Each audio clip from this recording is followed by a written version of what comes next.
Hi everybody, this is Joy at Red Pine Quilt Shop. We are talking about working with Tensisters Easy Piecing Grid, and the topic that we're going to focus on today is sewing and pressing your grid panels. So I have in front of me a grid panel for a little St. Patrick's Day project that I'm working on, and I'm going to flip it over so we can talk about how you sew your panels. So we have other videos that will talk to you about how to put your squares on the panel. So if you've missed those, you can look on our channel and you will see that there are other videos on this topic. So we're going to focus on sewing and pressing today. So you'll notice on the back that I have started to sew.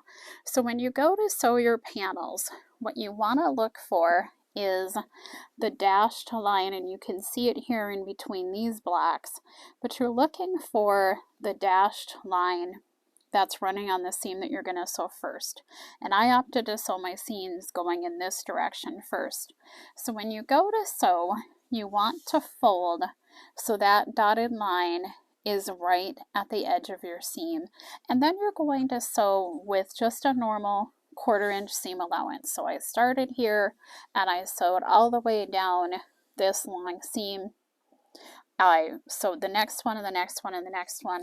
So at this point, I have sewed all of my crosswise seams on this panel. And I'm ready to do a little bit of work, and then I'll start to sew my seams going in the other direction. So what I have found works the best for me with these panels is after my seams are all sewn, I press all the seams in one direction, because I find that I need to press from the front to make sure that I'm opening up the seams well and I'm not leaving puckers. So I press from the front and I press with everything going in one direction. So I can start and I can press with my iron and I can open everything up. And I usually press my way down all the seams, and then I come back and I check that I have everything open by pressing in this direction to make sure that I've opened all the seams up fully and I don't have any puckers along, any little tucks along that seam line. So once you've pressed, when you look at the back, you're going to see your seams are all going in this direction. Now when we get ready to sew our seams going this way, we want to be able to nest the seams. And you can see in this little corner of the panel, I've started to change my pressing, but we have to do one thing before we can do that. So the seams that I've sewn, we need to be able to flip these this way. And you see how now I can't do that because I haven't clipped there yet. So you have to buzz through and clip your seams. I love this little Olfa scissors for doing the seam clipping. It is my favorite scissors. It has a serrated edge so the fabric doesn't slip ahead of it. It grips the fabric and it is sharp to the very tip so you can very easily clip your seams. So what I will do is I will start working my way down these lines and just clipping on that dotted line. Now if you clip into your thread, don't worry, it's going to end up in the seam allowance, so it's not going to be a big deal, but you will buzz through and clip your way down that whole seam line.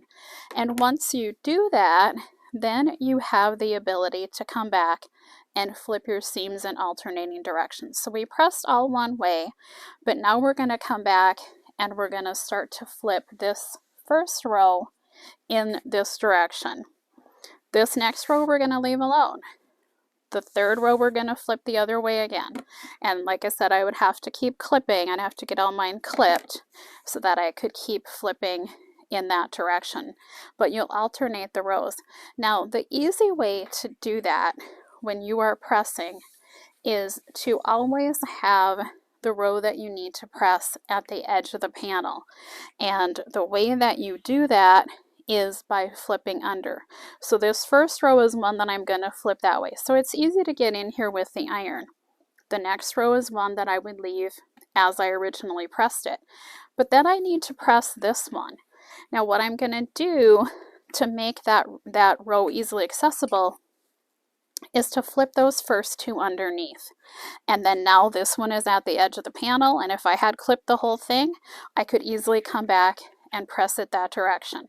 The next one, as I said, will be pressed correctly for you, and then the one after that you need to flip.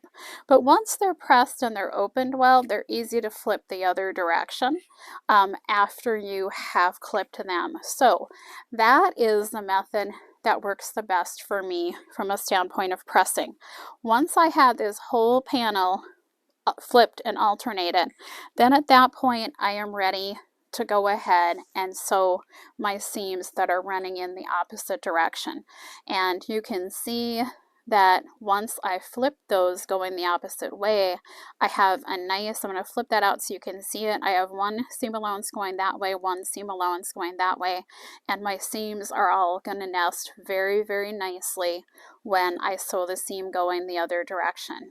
And that will give me those wonderful, perfect seam intersections that we love to see on a scrappy piece of patchwork like this. So that is how to sew and clip and press with the Tensisters Easy Piecing Grid, and it will work with any of their grid sizes. You can find all of these products on our website at redpinequiltshop.com.